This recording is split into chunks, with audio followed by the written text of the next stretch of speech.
experience of his life, the war. In 1942, Lawrence was taken prisoner by the Japanese. As a young man, he'd visited Japan and learnt a little of the language. It probably saved his life. The film, Merry Christmas, Mr. Lawrence, was based on the book he wrote about his 3.5 years in prison camp, now a colonel and 35 years old. In The Seed and the Sower, Lawrence explores from the prisoner's point. William Griffiths did live, but aged 21, he lost both arms and his sight after being made to clear a minefield by his captors. I used to say, well, how can I go on like this, no sight, no hands? Oh, he said, well, Billy, it's amazing, you know.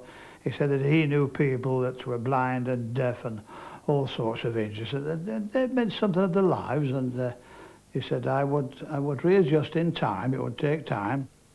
As a matter of fact, at the beginning, I was so fed up, I wouldn't have minded if it did polish me off quickly. I was so fed up. Anything could have happened, you know. It was, they were a very precarious business, and Colonel Van der Post, as we know him, would say something to them in Japanese, which I'm sure often helps, you know.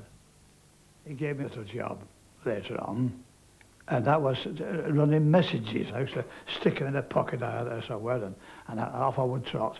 Well, that was very, very useful to me, you know. It was being so helpful there. And then often when I got back to my little sleeping spots, my fellow prisoners of war would tell me, they said, you know, Colonel Van der Post was watching you walking around, and things like that. So there again, I always felt he had his eye on me. He was watching over me. Chatting to him brightened life up somewhat. I felt better for knowing him, for knowing that he was there.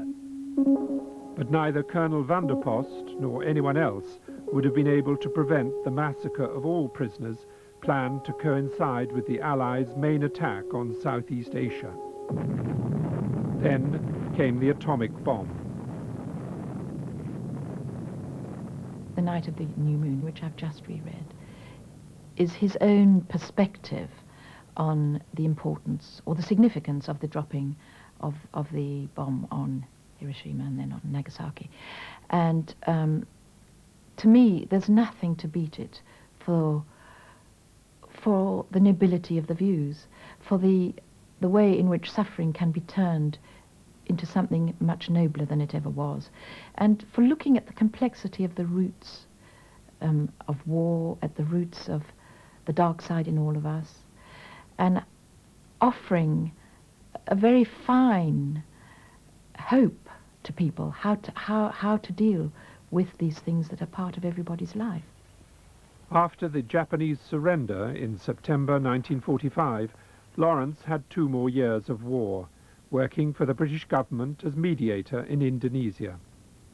His last book, The Admiral's Baby, describes this very challenging period in his life. In 1947, he was awarded the CBE. With him at Buckingham Palace was the analyst and playwright Ingrid Giffard.